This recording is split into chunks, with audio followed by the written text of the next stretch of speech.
नमस्कार। मनी मंत्रा के एक और अंक में आप सभी दर्शकों का बहुत बहुत स्वागत है।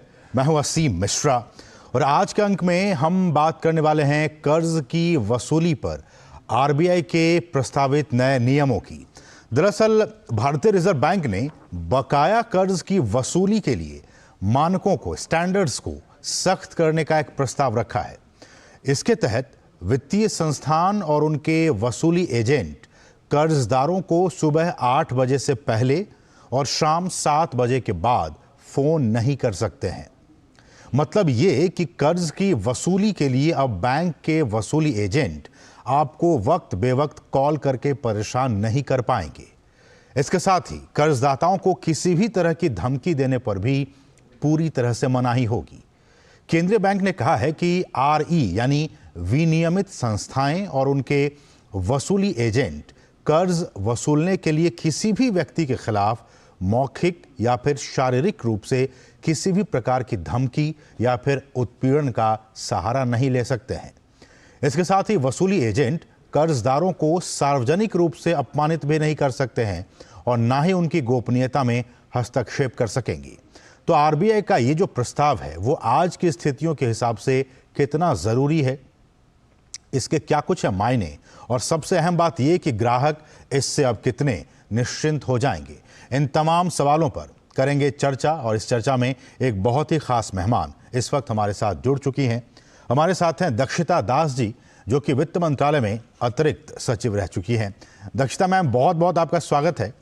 और जब भी आप इस प्रोग्राम में जुड़ती हैं हमारे दर्शकों को बहुत सारी नई नई सूचनाएं, जानकारियां मिलती है, तो बहुत बहुत धन्यवाद एक बार फिर से मैम इस कार्यक्रम में जुड़ने के लिए। और मैम, शुरुआत इसी से कि जिस तरह से आरबीआई ने ये जो नया नियम, जिसका कि प्रस्ताव अभी वो दिया है, फाइनल नहीं हुआ, ये एक प्रस्ताव दिया आरबीआई की तरफ से, एक प्रस्ताव आया है। ये आप भी जानती हैं मैम कि बहुत सालों से इस बात को लेकर बहुत लोगों में तकलीफ थी कि जो कर्ज जो लेते थे उनकी तरफ से, बैंकों की तरफ से, एनबीएफसी की तरफ से जो वसूली करने के लिए लोग आते थे वो बहुत ही गलत तरीके से धमकी देते थे और गलत बातें कहा करते थे। अब आरबीआई के इन नियमों के आने के बाद से जब ये आ जाएंगे, कितना प्रभाव पड़ेगा? बहुत ही ये आज की तारीख में ये बहुत ही जरूरी था। तो ये हमको मानकर चलना चाहिए कि इन नियमों से जो हमारे कर्ज लेने वाले हमारे जो साथी हैं, भारतीय हैं, उनको बहुत बड़ी राहत मिलेगी। इसका एक आपका ध्यान और दर्शकों का ध्यान आकर्षित करना चाहूंगी कि सितंबर लास्ट ईयर, पिछले साल, झारखंड में एक गर्भवती महिला थी और ये इसी तरीके से जो आपका वसूली करने वाले लोग थे, ना जाने क्या हुआ, वहां पर परिस्थिति ऐसी पलट गई कि ट्रैक्टर की वसूली करते वक्त उनके साथ हादसा हो गया। बिल्कुल। ये बहुत ही, इस तरह की स्थिति आनी नहीं चाहिए। और क्योंकि हमारा जो रूरल इंडिया है, जो हमारा ग्रामीण भारत है, उसमें तकरीबन 35% इस तरीके के लोग कर्ज में हैं।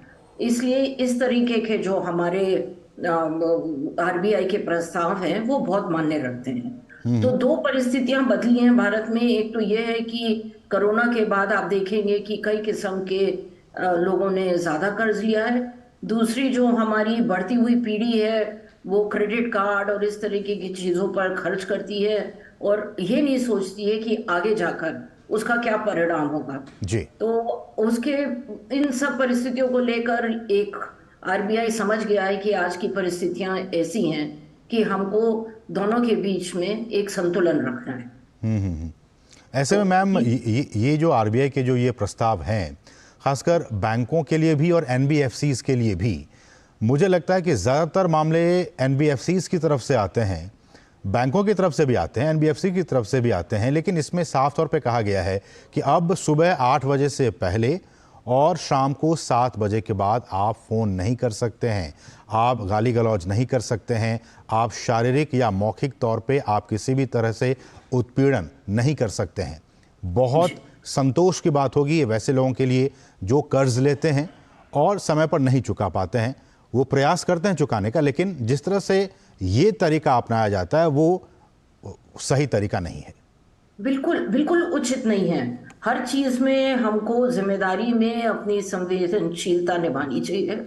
हमको थोड़ी बहुत ये समझना चाहिए कि दो इंसानों के बीच में एक डायलॉग हो रहा है। और दूसरा और ही नहीं बात यह है कि और भी तरीके हैं इस वसूली को करने के लिए। रिकवरी एजेंट का काम मात्र सीमित है इसके लिए कि एक संस्था ने उसको ये जिम्मेदारी दी है कि आप जाकर हमने जो कर्ज दिया है उसकी वसूली करें। पर अन्य अनकॉन्स्टिट्यूशनल तरीकों को अख्तियार करना या अपनाना मेरे हिसाब से ये उचित नहीं है। और आपने मौखिक और शारीरिक की बात करी, आजकल लोग सोशल मीडिया में भी वो जिसे कहते हैं नेम एंड शेम करने लगे हैं, या जाकर किसी के बारे में अगर पूछना है तो जाकर आस पड़ोस में बता देते हैं। एक तरीके से समाज में आदमी गिर जाता है, और क्या परिस्थितियों से आपका कर्ज बढ़ता है वो हम उसका बखान ही नहीं कर सकते। क्या क्या हो सकता है, आपकी नौकरी जा सकती है, या आपने आपके दोस्त आए उन्होंने कहा अरे भाई मेरी संस्था है, जैसे आपने कहा एनबीएफसी में शायद ये प्रचार ज्यादा हो, बेचने वक्त या अपना ऋण देते वक्त तो सब लोग आकर आपको बिल्कुल। स्वर्ग तक ले जाते हैं, लेकिन जब वसूली की बात आती है तब वही दोस्त आपका गायब हो जाता है। तो एक परिस्थिति ऐसी आ जाती है जिसमें कि आप मजबूर हो जाते हैं। मैं आपसे कहती हूँ कि अगर आपको एक एसएमएस भी मिल जाए कि देखिए आपका ये एक ऋण है और ये वसूली की तरफ जा रहा है, तो आपकी दिल की धड़कनें एक बड़े नेगेटिव तौर पर बढ़ जाती हैं। और मतलब आप बिल्कुल बीमारी का बिल्कुल। एक कारण हो सकता है। तो ऐसे उसके ऊपर अगर आपको असभ्य अश्लील बर्ताव देखने को मिलेगा, वो भी एक आरबीआई ने ठीक। उस बात के लिए बड़ा क्लियरली एक गाइडलाइन दे दी है प्रस्तावित, जैसे आपने कहा।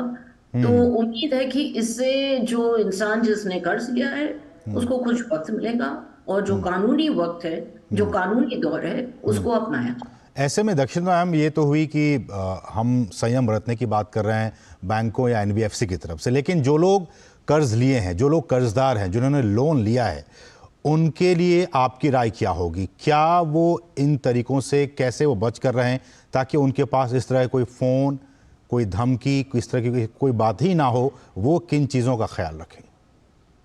मेरे हिसाब से कर्ज वहां तक लेना चाहिए जहां तक आपका औकात हो उसको देने की वापस।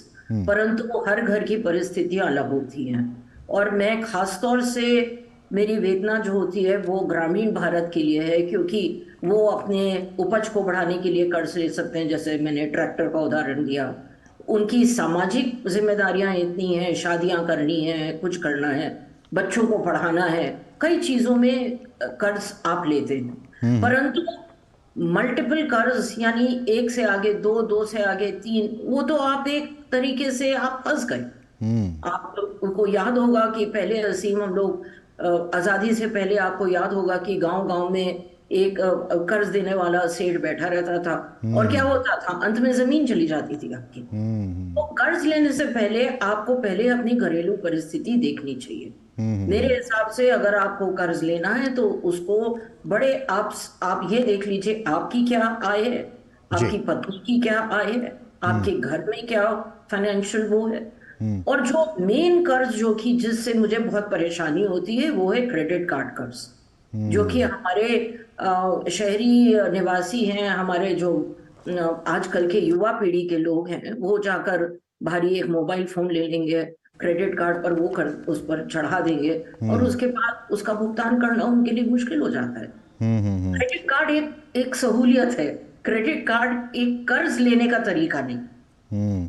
ऐसे में मैम अगर नियम और प्रस्ताव होने के बावजूद भी, या फिर अभी भी अगर बात की जाए, अगर कोई व्यक्ति बहुत परेशान है तो ये बैंक के खिलाफ या एनबीएफसी के खिलाफ क्या ऐसी कोई व्यवस्था है कि वो कंप्लेन या फिर शिकायत कर सकता है?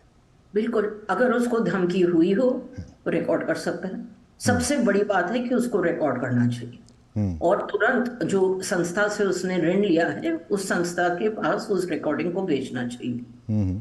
फिर उसके बाद प्रयास होना चाहिए कि इस लोन को आप रीसेट कर दें। रीसेट का मतलब है बढ़ा दें, उसमें आपका ब्याज बढ़ेगा, लेकिन जाहिर सी बात है आपको ये बदतमीजी या ये परेशानी नहीं झेलनी पड़ेगी। और यदि आपको बहुत ज्यादा पीड़ित किया गया है तो ऑम्बुड्समैन है, आरबीआई द्वारा एक नियम है कि हर संस्था के लिए ऑम्बुड्समैन का एक है इनके पास, नियम, तो आप जाइए वहां कंप्लेन ऑम्बुड्समैन को लोकपाल भी कह सकते हैं, बैंकिंग लोकपाल।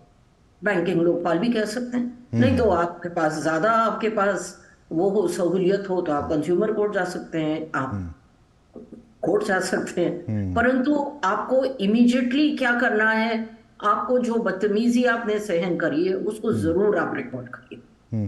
लेकिन ये मैम ये भी आप तो देखने में आया है कि बैंक तो कम, लेकिन एनबीएफसीज की तरफ से इतने सारे एडवर्टीजमेंट, इतने सारे उनके पास मैसेज आते रहते हैं, लुभाया जाता है कि आप लोन लीजिए। बहुत ही अब मुझे लगता है कि हम सभी इससे दो चार होते होंगे कि हर रोज़ हमारे फ़ोन पे 2, 4, 5, 6 ऐसे लोन के लिए फ़ोन आते रहते हैं कि सर आपका क्रेडिट स्कोर अच्छा है, आप हमारे से लोन ले लीजिए, आप 5 लाख का 10 लाख का लोन ले सकते हैं, आप एलिजिबल हैं। इस तरह की बातें आती हैं और फिर लोग उस लोभ में फंसकर लोन लेने पर मजबूर हो जाते हैं। अब देखिए असीम जी, बिना मतलब के तो लोन लेना नहीं चाहिए। अब कोई भी लुभा रहा है, जैसे मैंने आपसे कहा, लोन बेचते वक्त आपको तो स्वर्ग दिखा देते हैं, कहते हैं अरे साहब आपके पास, आपने एक गाड़ी खरीदी है, अब आमतौर पर जैसे आपने एक बड़ी महंगी गाड़ी खरीदी है, आइए हम आपको लोन दे दें। पर आप लोन ले किस चीज के लिए रहे हैं? तो जो भी आदमी आपको लुभा रहा है वो आपकी व्यक्तिगत परिस्थिति को तो जानता नहीं है कि आपके खाते में कितना पैसा है, आपकी नौकरी ऐसी है कि अगर आप बेरोजगार हो जाएं तो आप इस लोन का भुगतान कर पाएंगे कि नहीं। तो उतना तो विवेक इंसान का होना चाहिए। इस मामले में थोड़ी बहुत जो है एक दौर आ गया है भारत में कि हमको अपने शिक्षा प्रणाली में फाइनेंशियल लिटरेसी जिसे कहते हैं, बिल्कुल बिल्कुल। वो बहुत जरूरी है। भाई कोई भी आपसे कह रहा है कि कुछ कर दो, इसका मतलब ये थोड़ी है कि आप उसको करेंगे, और खासतौर से पैसे के मामले में, क्योंकि जहां ये फेल कर जाता है वहां आपकी परेशानी जो है अथा हो जाती है। चलिए, इस पे मैम और भी बातें होंगी क्योंकि ये हर किसी के जीवन से जुड़ा हुआ मामला है और बहुत से लोग परेशान होते हैं जब इस तरह के फ़ोन कॉल्स आते हैं। हम इस पे बातचीत करेंगे आपसे मैम, लेकिन उससे पहले छोटे से ब्रेक के लिए आप देखते रहिए डीडी न्यूज़। साल, बरस और सदी नहीं, एक युग गुजर जाएगा, उम्र न पूछो वंडर की, जब फर्क नजर आएगा। वंडर सीमेंट, फर्क नजर आएगा।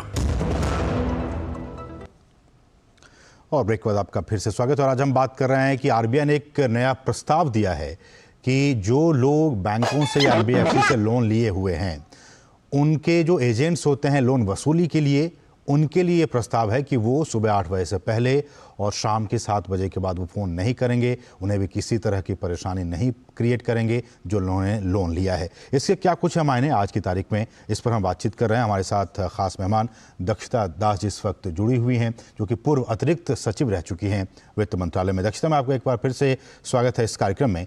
और मैम, ये भी देखने में आया है कि न सिर्फ एनबीएफसी या बैंक की बात करें, आजकल तो चाइनीज़ लोन ऐप्स भी इतने सारे मार्केट में आ गए हैं। इसको लेके भी बीते दिनों गवर्नमेंट की तरफ से बहुत सारी बातें कही गई हैं। इन पे किस तरह से रेगुलेशन इनको किया जाए, इनको किस तरह से काबू में किया जाए, ताकि इनके तरफ से जो लोन डिस्पर्स किए जाते हैं और फिर उनके जालों में फंसा लिया जाता है, इस पर आपकी प्रतिक्रिया?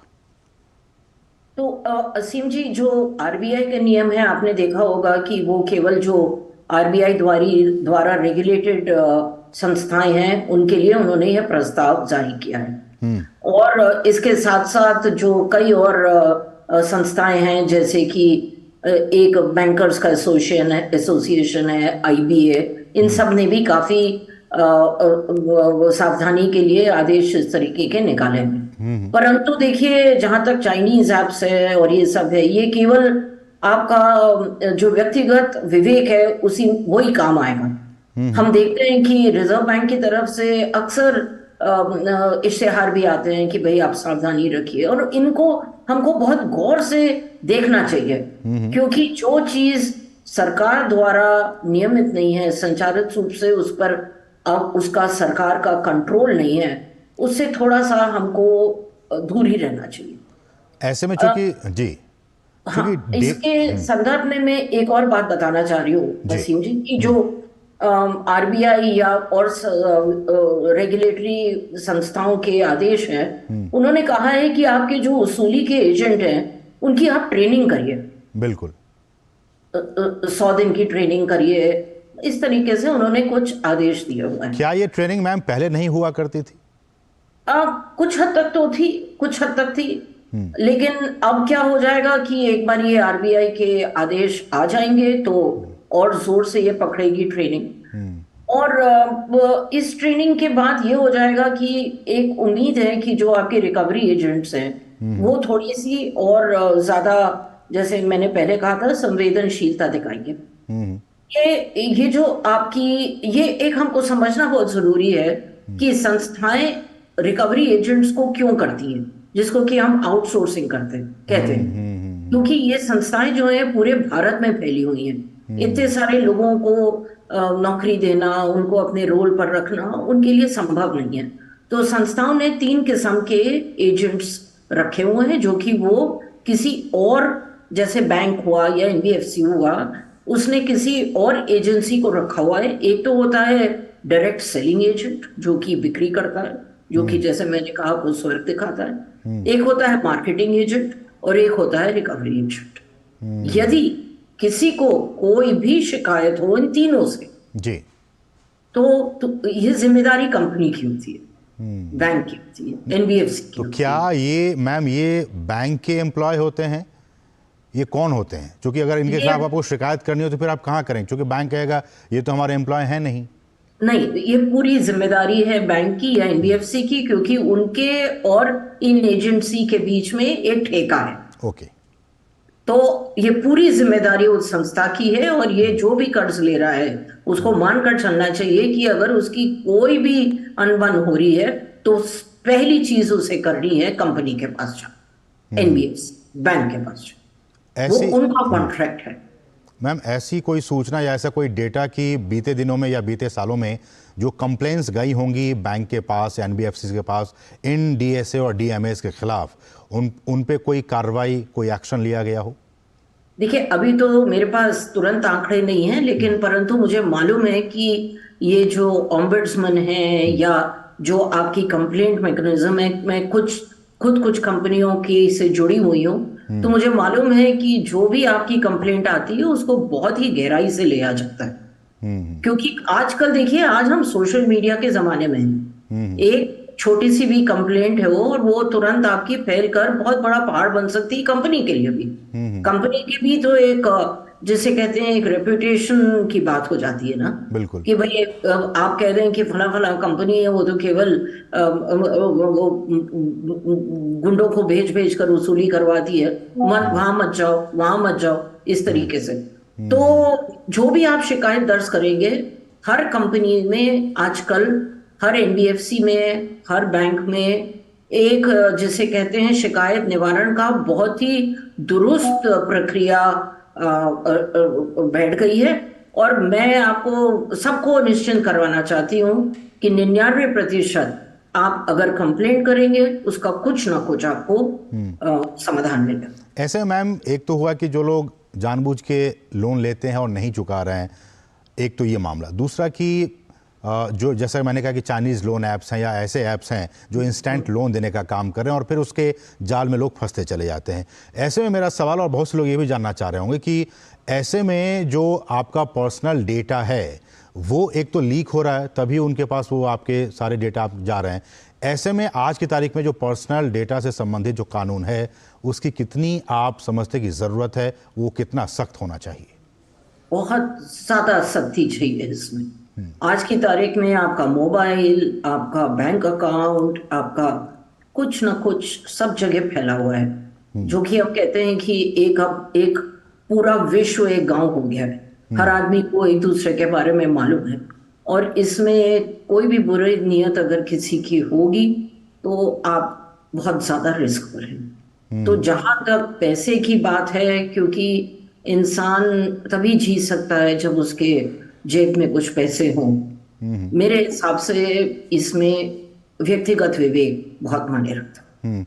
मैम कुछ लोग ये मुझसे सोशल मीडिया के ज़रिए पूछ रहे हैं कि क्या जो लोग इस तरह के जो डिफ़ॉल्टर्स होते हैं, बड़े बड़े डिफ़ॉल्टर्स तो ऐसे बच के निकल जाते हैं, लेकिन छोटे लोगों को इसमें फंसाया जाता है। हालांकि ये पॉलिटिकल हो जाएगी बातें, लेकिन अक्सर ऐसा देखा जाता है कि जो बड़े बड़े डिफ़ॉल्टर्स हैं वो बच के निकल जाते हैं, लेकिन उसमें छोटे छोटे जो ग्राहक हैं वो उसमें अक्सर फंस जाते हैं और बैंक उन्हें परेशान करने या फिर एनबीएफसी जो है वो परेशान करती है।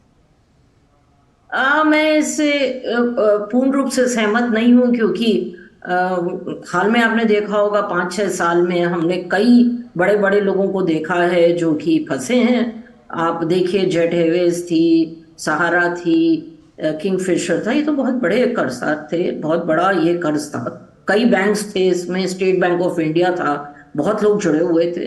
तो सरकार ने पूर्ण रूप से बड़े लोगों को पकड़ने की कोशिश करी है। और यदि आप देखें तो एक इन्होंने संस्था भी बैठा दी है, आईबीबीआई, और आपकी रिकवरी का प्रोसेस भी शुरू हो रहा है बड़े कर्ज। तो ये बात नहीं है। देखिए, सरकार पूर्ण रूप से इस बात से अवगत है कि बड़े हो या छोटे हो, आपको वसूली तो करनी है, क्योंकि जो आपको पैसा दे रहा है, जो संस्था आपको पैसा दे रही है, वो कोई चैरिटी का तो काम नहीं कर रही है ना। बिल्कुल। वो उसको भी तो अपनी संस्था चलानी है। तो बड़े लोगों के लिए अलग किस्म के नियम बने हैं, और छोटे लोगों के लिए जैसे ये आरबीआई ने निकाला है, जैसे मैं आपको बता रही हूँ कि कंप्लेंट करिए, और आप कंप्लेंट करेंगे तो जरूर आपकी कहीं ना कहीं आपका कष्ट का निवारण होगा। परंतु असीम जी, इस बात से हमको पूर्ण रूप से सावधान होना चाहिए। एक बारी आपने कोई भी अपनी किश्त नहीं चुकाई और आप संस्था के पास वापस गए ये कहकर कि भाई मैं नहीं कुछ चुका पा रहा हूं, तो अगर आपका लोन के बढ़ाया गया तो आपका ब्याज बढ़ेगा। तो जब भी आप लोन लें, खासकर इन चीज़ों से आप इन चीज़ों को समझें। और जैसा कि मैम कह रही हैं कि फाइनेंशियल लिटरेसी भी बहुत ज़रूरी है। आप लिटरेट होंगे, आप जानेंगे उन तमाम चीज़ों को, टर्म्स एंड कंडीशंस को, तभी आप समझ पाएंगे कि टाइम पे चुकाना भी ज़रूरी है, नहीं तो आप उसके मकर जाल में फंसते हुए चले जाएंगे। एक और वक्त हो गया एक छोटे से ब्रेक का, और ब्रेक के बाद जब वापस आएंगे तो इस विषय पर और भी कुछ बातें करेंगे, लेकिन उससे पहले रुकें एक बहुत ही छोटे से ब्रेक के लिए। आप देखते रहिए डीडी न्यूज़। साल, बरस और सदी नहीं, एक युग गुजर जाएगा। उम्र न पूछो वंडर की, जब फर्क नजर आएगा। वंडर सीमेंट, फर्क नजर आएगा। हो बिजनेस बढ़ाना, गुड़िया को पढ़ाना, या मिसेस के साथ वेकेशन, लो मुथूट फाइनेंस गोल्ड लोन। भरोसा इंडिया का, भरोसा इंडिया का। मुथूट फाइनेंस, भारत का नंबर 1 सबसे भरोसेमंद financial services brand. Gold loan के लिए अभी कॉल करें 1-800-313-1212। और ब्रेक के बाद आपका फिर से स्वागत है। आज हम बात कर आरबीआई के नए प्रस्तावित नियमों की और इसके क्या कुछ मायने हैं, इस पर हमारे साथ हमारे खास मेहमान दक्षिता दास जी इस वक्त जुड़ी हुई हैं, जो कि पूर्व अतिरिक्त सचिव रह चुकी है वित्त मंत्रालय में। दक्षिता मैम, कार्यक्रम के अंत में हम आपसे ये भी जानना चाहेंगे कि इस तरह के जो लोन्स जब बैंकों की तरफ से, एनबीएफसी की तरफ से दिए जाते हैं, बड़ी तादाद में लोग लेते भी हैं, अगर जो लोग चुका पाने में सक्षम नहीं होते हैं वो डिफ़ॉल्ट हो जाते हैं, ऐसे में बैंकों की सेहत, जिसे हम एनपीए कहते हैं, नॉन परफॉर्मिंग एसेट्स, इनकी क्या स्थिति है और बैंकों की आर्थिक सेहत पर इसका कितना इम्पैक्ट पड़ता है? बहुत ज्यादा गंभीर इम्पैक्ट पड़ता है। देखिए, जो हम और आप लोन बात कर रहे हैं, जो कि पर्सनल लोन, व्यक्तिगत लोन है, अगर आप इसको जोड़ते जाएं और इसमें अगर आप डिफॉल्ट देखें तो कहीं ना कहीं बैंक की या एनबीएफसी की जो बैलेंस शीट है, क्योंकि उन्होंने भी तो उधार लिया है, उन्होंने भी तो उधार लेकर वो आगे बढ़ रहे हैं, तो कहीं ना कहीं जैसे अगर आपका बैंक सरकारी बैंक हो तो सरकार उसकी मदद करती है। और आपने देखा भी होगा कि हर साल कुछ ना कुछ हम अखबार में पढ़ते हैं, बजट के दौरान सरकार पैसा डाल रही है ताकि आपकी सरकारी संस्थाओं की बैलेंस शीट हो। नहीं तो क्या हो सकता है कि अगर बहुत ही ज्यादा गंभीर स्थिति हो जाती है तो आपकी संस्था को पर एक लगाम लगाना पड़ जाता है आरबीआई का, या फिर टेक ओवर हो जाता है। परंतु ये बिल्कुल जैसे अंग्रेजी में कहते हैं वर्स्ट केस सिनेरियो। अभी तक ये है कि एनपीए एक तरीके से कंट्रोल में है, और अभी तक ये भी है कि पिछले कई सालों में बैंकों ने बहुत ज्यादा व्यक्तिगत लोन बांटे भी हैं, जैसे एजुकेशन लोन बहुत ही ज्यादा पॉपुलर है और बहुत ही अच्छा लोन भी है वो। मतलब इंसान के लिए, जो ले रहा है, जो कर्जदार है और जो देनदार है, दोनों के लिए ये बड़ा अच्छा लॉ टेक है। तो जो पिछले कई सालों में बहुत प्रयास हुए हैं जिससे कि एनपीए काफी, मैं कह सकती हूँ, हद तक कंट्रोल में आ गया। एक आखिरी सवाल मैम, एक सुझाव आपके लिए आ रहा है मैम, और सुझाव ये कहा जा रहा है कि जैसे किसानों के लिए कर्ज माफ़ी का ऐलान सरकारें करती रहती हैं, वैसे जो लोग होम लोन ऐसे छोटे छोटे लोन लिए हुए हैं उनके लिए भी कर्ज माफ़ी का ऐलान गवर्नमेंट की तरफ से करते रहने चाहिए कभी कभी। जनाब, दोनों अलग चीजें हैं। किसान बनकर देखिए इस देश में, तब पता चल जाता है कि वो आसान काम नहीं है। मेरी पूरी सहानुभूति है किसानों के साथ। रही होम लोन की बात, वो आप एक बार होम लोन ले रहे हैं तो आपके पास मकान तो है जनाब, एक आपके पास एक संपत्ति है। तो होम लोन तो मुझे लगता है सबसे सुरक्षित किस्म का लोन है, कर्जदार, देनदार, सबके लिए। क्योंकि एक आपकी परेशानी आती है जहां आप, जैसे मैंने पहले कहा, आप पर्सनल लोन लेते हैं, व्यक्तिगत लोन लेते हैं, जैसे आपने क्रेडिट कार्ड का ले लिया, जैसे आपने गाड़ी का ले लिया। और किसानों के लिए मैं, जैसे मैंने कहा, मेरी पूरी सहानुभूति है। बिल्कुल बिल्कुल। तो कहने का मतलब लबोलबाब ये कि आप जब भी लोन लें, एक तो सोच समझ कर लें, अपनी आर्थिक स्थिति को ध्यान में रखते हुए लें, और लोन की जो किस्तें हैं उसको सही समय पर चुकाएं, ताकि आपके खिलाफ या फिर आप किसी भी परेशानी से आने वाले दिनों में बच कर रहें। ये आपकी जिम्मेदारी है, इस बात को आप बहुत ही गंभीरता से समझें। ये दक्षता मैम का साफ तौर पर कहना है कि आप फाइनेंशियल लिटरेट हों, चाहे वो आप शहर में रहते हों या गांव में रहते हों, कभी भी आप लोन लें, एक तो लोन लेने से बचें। अगर आप लोन ले भी रहे हैं तो उसके टर्म्स एंड कंडीशन को कब चुकाना है, कैसे चुकाना है, समय पर चुकाएं, तभी आप इस तरह की परेशानियों से बचकर रह सकते हैं, खुद को भी और परिवार को भी बचाकर रख सकते हैं। बहुत बहुत शुक्रिया दक्षता मैम इस कार्यक्रम में जुड़ने के लिए और अपना बहुमूल्य समय हमारे लिए निकालने के लिए आपका बहुत बहुत शुक्रिया। तो इसके साथ ही मनी मंत्रा के आज के संग में बस इतना ही। मुझे और हमारी पूरी टीम को दीजिए अनुमति। नमस्कार।